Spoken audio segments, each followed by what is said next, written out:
The first time I saw my wife in a red gown at midnight, I thought it was normal. I thought I knew everything about her. But there was one thing I never knew about her. Her nights. Slowly, I began to notice something strange. Every night she would go to bed in her normal nightgown. But exactly at midnight, I would find her standing in a red gown. By morning, she was back in her usual clothes. The first night I ignored it. The second night, I told myself it was a coincidence. But by the third night, I realized this was no mistake.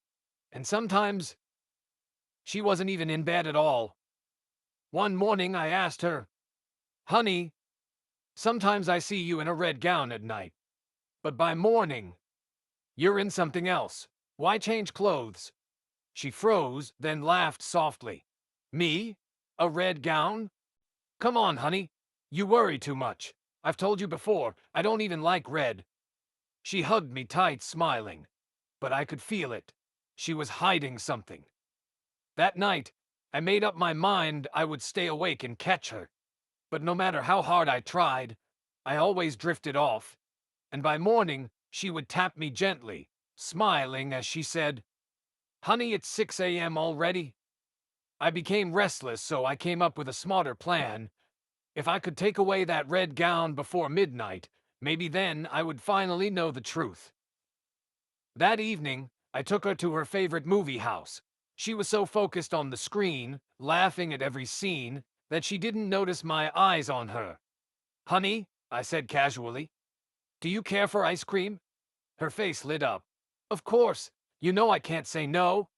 I smiled, pretending to head out for the ice cream. But instead, I drove home, straight to the wardrobe. I searched frantically, tossing clothes aside, desperate to find it. Then I saw it, tucked deep at the bottom. A flash of red. My hands trembled as I reached for it. And then, a voice behind me. "What are you searching for?" I froze. It was my wife. This time, she wasn't smiling. Her eyes looked sharper, colder, as if she was reading my every thought. I stood frozen, my hands still buried in the wardrobe, gripping the red gown. "What are you searching for?" she asked again, her voice calm but heavy. I forced a smile, scrambling for an excuse. But before I could respond, a knock came at the door. Our neighbor, calling her name. She turned quickly and went to attend to it. The moment she left, I pulled the gown out with trembling hands and shoved it under the bed. My chest rose and fell as I whispered to myself, "Tonight, the truth must come out." When she returned, I pretended to act normal. "Honey," I said casually, "I thought I misplaced my ATM card." I had to rush home to check the wardrobe. She studied me for a moment, then smiled softly and nodded. But I could tell she didn't fully believe me.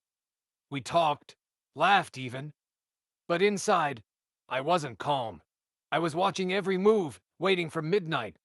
At about 10 p.m., a knock came again. I frowned. "Who visits at this hour?" "Oh, that must be my friends," she said quickly. "Friends?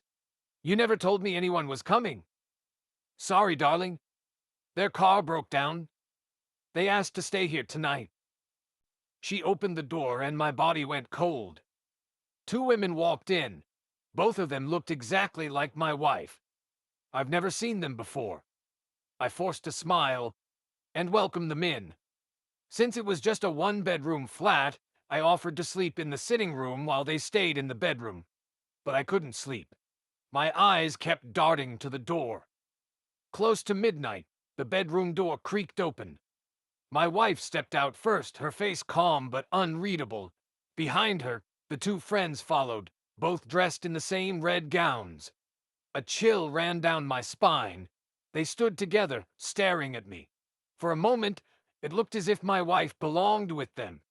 Then one of them spoke, her tone chilling. "Some things are never to be touched, or it won't end well." I froze. What did they mean? The second friend's eyes narrowed. "Where did you keep it?" she whispered. And then my wife's eyes flickered toward me, unreadable, as though she was waiting to hear my answer. The room grew colder. My heart pounded as I realized they must have checked for the gown. They couldn't find it, and now they were here for me. She had always denied owning a red gown, yet every midnight she wore it. Now that I had hidden it, she and her two strange friends stood before me, their eyes burning. "Where is the gown?" one demanded, her voice sharp as a blade. "There's no red gown in this house," I replied, forcing my voice to stay steady. My wife stepped forward, her tone colder than I had ever heard it. "You took it. If you knew what it meant, you wouldn't have dared." Then her two friends spoke together, almost in unison. "If you don't bring it out before morning, then prepare yourself." They turned away, but before entering the room, my wife glanced back. Her eyes were empty, like she no longer knew me, my hands shaking. For a moment I thought of shouting, of demanding answers, of throwing them all out, but my voice betrayed me. I couldn't. For the first time since I married her, fear silenced me. I thought to myself, maybe I should just walk away. Maybe my peace of mind is worth more than this marriage. But then another thought cut deeper. She's carrying my child. Could I abandon her now? And what if giving them the gown is worse than keeping it? I placed my face in my hands, whispering, "God, what have I gotten myself into?" Unable to think straight, I picked up my phone and stepped quietly outside. The night was cold, but not as cold as the feeling in my chest. I dialed the number of my old friend, an elder in his 60s. The first time he didn't answer. I tried again. Finally, his voice came through. "It's late. What's the matter, my son?" "Sir, forgive me for calling this hour," I said. "It's about my wife." "What about her?" he asked gently. I told him everything. He sighed heavily and said, "You must be careful. I once faced something similar with my late wife." My heart skipped. "Late wife? There's only one way to end this and have peace," he said, lowering his voice. "But before I tell you, are you alone? Is anyone listening?" My throat tightened. Slowly, I turned and froze. My wife stood there. Beside her, the two friends, all three staring straight at me, as though they have heard every word. "Hello? Hello? Are you there?" The elder's voice crackled on the line, but I couldn't answer. My lips parted. No sound came out. "To be continued."